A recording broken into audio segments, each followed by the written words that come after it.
दिल्ली में रहने वाला 29 वर्षीय मनोज बिस्तर से आंखें मलते हुए उठा। मनोज जैसे ही बाथरूम की ओर चला, तभी दरवाजे की बेल बज उठी।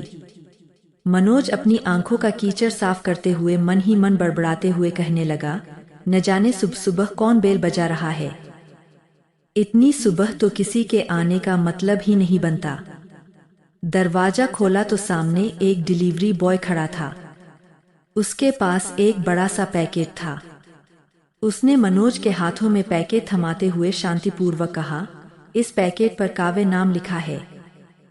क्या काव्य इसी घर में रहती है? तब मनोज ने चिड़चिड़ाते स्वभाव में कहा, काव्य तो मेरी पत्नी का नाम है। डिलीवरी बॉय ने मनोज को हैरत से देखते हुए कहा, डिलीवरी आपके घर से हुई है, आपको ही मालूम होगा इस पैकेट में क्या है। इस पैकेट की ऑनलाइन पेमेंट हो चुकी है। इतना कहकर डिलीवरी बॉय गली में खड़ी अपनी स्कूटी स्टार्ट करके वहां से चलता बना। मनोज उस बड़े से पैकेट को कमरे के भीतर ले आया और पलंग पर पटकते हुए जोर से चिल्लाया, काव्य, कहाँ हो तुमने मेरी जिंदगी जहन्नुम बना दी। पति का पैसा बर्बाद करने में तुम जैसी पत्नियों को खूब मजा आता है। ऑनलाइन शॉपिंग करने का चस्का दिन पर दिन तुम्हारा बढ़ता ही जा रहा है। मनोज के चिल्लाने की आवाज सुनकर काव्य तुरंत रसोई घर से बाहर निकली। हाथों में आटा सना हुआ था, चेहरे पर पसीने की बूंदें साफ दिखाई दे रही थी। साड़ी का पल्लू संभालते हुए अपने पति मनोज से बोली, क्या हुआ, सुबह सुबह क्यों चीख रहे हो? बच्चे सो रहे हैं, जाग जाएंगे। मनोज एक बार फिर गर्म लहजे में बोला, तुम्हारी बहनों को तो ऑनलाइन शॉपिंग करने का भूत सवार है। उनकी देखा देखी अब तुम्हें भी ऑनलाइन शॉपिंग करने का चस्का चढ़ गया। तुम अपनी आदतों से बाज नहीं आओगी। दीपक तमतमाता हुआ बाथरूम में चला गया। 1 घंटे बाद बाथरूम से निकला। अब तक काव्य ने जल्दी जल्दी खाना तैयार करके टिफिन टेबल पर रख दिया था। घड़ी में 8 बज चुके थे। मनोज को 9 बजे अपने दफ्तर पहुंचना था। मनोज ने स्कूटी की चाबी उठाई, तुरंत गली के बाहर पहुंचा और अपनी स्कूटी स्टार्ट करके बिना कुछ खाए पिए ही चला गया। काव्य खाने का टिफिन लेकर बाहर गली तक दौड़ी, खूब आवाज दी, लेकिन मनोज ने स्कूटी ना रोकी। दफ्तर में आज मनोज का मन काम में नहीं लग रहा था। उसके दिमाग में एक ही बात घूम रही थी, उसकी बीवी काव्य ऑनलाइन शॉपिंग करके फिजूल में अपने पति का पैसा बर्बाद करती है। सारा दिन मनोज का बिना कुछ खाए पिए ही बीत गया। शाम को छुट्टी होने पर मनोज स्कूटी लेकर वापस घर पहुंचा। पलंग पर उसकी नजर गई तो वह सुबह वाला बड़ा सा पैकेट अभी भी बिस्तर पर पड़ा हुआ था। इतने में मनोज की मां अरुणा देवी भी मनोज के कमरे में आ पहुंची।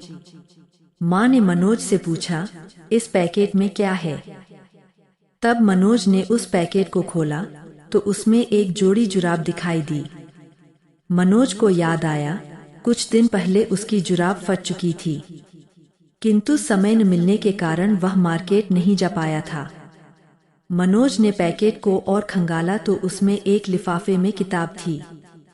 वह किताब देखकर मनोज की मां खुशी से बोली, इस लेखिका की किताब को मैंने कहाँ नहीं ढूंढा, पर ना मिली।